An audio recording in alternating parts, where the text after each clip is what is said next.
নমস্কার বন্ধুরা, your kitchen চ্যানেলে আপনাদের সবাইকে স্বাগত। আমি আজ আপনাদের করে দেখাবো ইলিশ মাছের মাথা দিয়ে ওলকচুর তরকারি।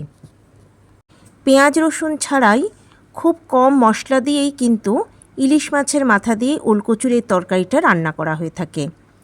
গরম ভাতের সঙ্গে এই ইলিশ মাছের মাথা দিয়ে ওলকচুর তরকারি খেতে কিন্তু অসাধারণ টেস্টি লাগে।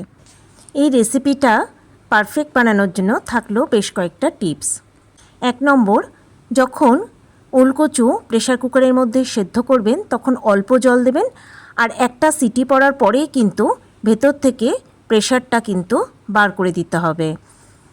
তার জন্য হুইসেলটাকে একটু স্প্যাচুলা দিয়ে তুলে ধরলেই ভেতর থেকে প্রেশার কুকারের ভেতর থেকে প্রেশারটা বেরিয়ে যাবে। এর ফলে কচুগুলো অল্প ভাপানো হয়ে যাবে। 2 নম্বর টিপস হলো, ইলিশ মাছের মাথা কিন্তু বেশি ভাজবেন না। বেশি ভাজলে ইলিশ মাছের মাথার কিন্তু যে স্বাদ সেটা কিন্তু নষ্ট হয়ে যায়। 3 নম্বর টিপস, এর মধ্যে কিন্তু কোনো পেঁয়াজ রসুন দিলে তাহলে ইলিশ মাছের মাথার যে সুন্দর গন্ধ সেটাও কিন্তু নষ্ট হয়ে যায়, এবং বেশি আদার পরিমাণ দিলেও কিন্তু ইলিশ মাছের মাথার গন্ধ নষ্ট হয়ে যায়। নুন হলুদ দিয়ে এবার একটা সিটি দিয়ে এগুলোকে হালকা ভাপিয়ে নেব। একটা মিক্সার গ্রাইন্ডার জারের মধ্যে নিয়ে নিলাম সামান্য হলুদ গুঁড়ো, দিয়ে দিলাম জিরে গুঁড়ো, দিয়ে দিলাম সামান্য একটু কাশ্মীরি লঙ্কার গুঁড়ো, এরই সঙ্গে দিয়ে দিলাম 3টে কাঁচা লঙ্কা, আর এর মধ্যে দিলাম অল্প একটু জল দিয়ে এবার এগুলোর একটা মিহি পেস্ট তৈরি করে নেব। আমি এই পেস্টটা বানানোর সময় আদা বাটা দিতে ভুলে গেছিলাম, তাই ওগুলোর মধ্যে আমি আবার একটু আদা বাটা দিয়ে আর একবার ভালো করে মিহি করে পেস্ট করে নেব। সর্ষের তেল খুব ভালো করে গরম করে নিয়েছি। তেল গরম হতেই এর মধ্যে দিয়ে দিলাম মাছের মাথার টুকরোগুলো। নাড়াচাড়া করে উল্টে পাল্টে মাছের মাথার টুকরোগুলোকে ভেজে নেব। তবে মাছের মাথার টুকরোগুলো কিন্তু খুব বেশি ভাজবো না, হালকা ভেজে নিলেই হবে। অল্প ভেজে নেওয়ার পরেই মাছের মাথার টুকরোগুলো আমি তেল থেকে তুলে নেব। এবার ওই তেলের মধ্যেই দিয়ে দিলাম ভাপিয়ে রাখা ওলকচুর টুকরোগুলো।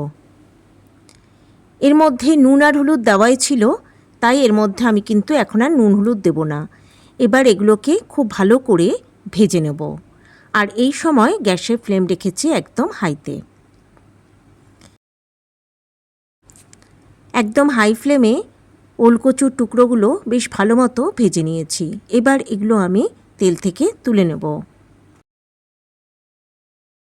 ওই তেলের মধ্যে দিয়ে দিলাম 2টো তেজপাতা, দিয়ে দিলাম 2টো শুকনো লঙ্কা। এবার এগুলো খুব ভালো করে একটু নাড়াচাড়া করে ভেজে নেব। এই সময় আমি গ্যাসের ফ্লেম রেখেছি লোতে। এবার এর মধ্যে দিয়ে দিলাম 1 চামচ গোটা সাদা জিরে। খুব ভালো করে এগুলোকেও তেলের মধ্যে ভেজে নেব। ফোড়ন থেকে বেশ সুন্দর গন্ধ বেরোতে শুরু করেছে। এবার এর মধ্যে দিয়ে দেব যে মশলার পেস্ট তৈরি করে রেখেছিলাম, সেই মশলার পেস্টটা।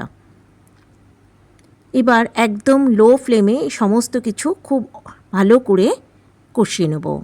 অনবরত নাড়াচাড়া করে কিন্তু এগুলোকে কষাতে হবে। খুব ভালো করে সমস্ত মশলা কষিয়ে নিয়েছি, এর থেকে সুন্দর গন্ধ বেরোতেও শুরু করেছে। এবার এর মধ্যে দিয়ে দেব ভেজে রাখা ওলকচুর টুকরোগুলো। এবার এই সমস্ত কিছু মশলার মধ্যে আরও মিনিট 2 আমি খুব ভালো করে কষিয়ে নেব।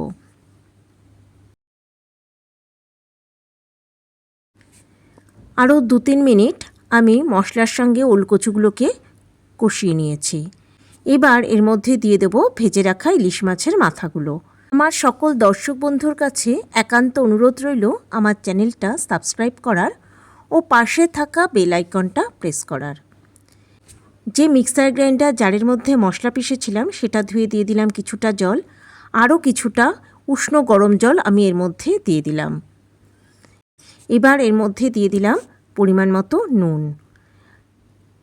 আর দিয়ে দিলাম সামান্য একটু চিনি। টেস্টের ব্যালেন্সের জন্য চিনিটুকু আমি দিলাম, তবে আপনারা চাইলে চিনি স্কিপ করতে পারেন। এর সঙ্গে দিয়ে দিলাম 3-4টে গোটা কাঁচা লঙ্কা। এবার খুব ভালো করে সমস্ত কিছুকে একবার নেড়ে মিশিয়ে দেব। নুন ও ঝালের পরিমাণটা আপনারা আপনাদের নিজস্ব স্বাদ অনুযায়ী দেবেন। খুব ভালো করে একবার সমস্ত কিছু নেড়ে নিয়েছি। এবার এটাকে ঢাকা দিয়ে একদম লো ফ্লেমে 10 থেকে 12 মিনিট আমি রান্না হতে দেব। ফিরে এলাম প্রায় 10 মিনিট পর, ঢাকা খুলে দিয়েছি। ইলিশ মাছের মাথা এমনিতেই খুব নরম, তাই এগুলো কিন্তু ভেঙে দেওয়ার আগে থেকে প্রয়োজন নেই। স্প্যাচুলা দিয়ে একটু চাপ দিতেই এগুলো কিন্তু সুন্দরভাবে ভেঙে যাবে। খুব ভালো করে এবার এগুলোকে একটু ভেঙে দিলাম। এবার হালকা হাতে এগুলোকে একটু নেড়েচেড়ে সমস্ত কিছু মিশিয়ে দেব। গ্রেভিটা কিন্তু এইরকমই একটু ঝোলঝোল মতনই থাকবে, কারণ ঠান্ডা হলে এটা কিন্তু আরও ঘন হয়ে যাবে। এবার আমি গ্যাসের ফ্লেম বন্ধ করে দেব। রেসিপিটা ভালো লাগলে একটা লাইক, কমেন্ট ও শেয়ার করার অনুরোধ রইল সকল দর্শক বন্ধুর কাছে। তবে আজকের মতো বিদায় বন্ধুরা, নমস্কার।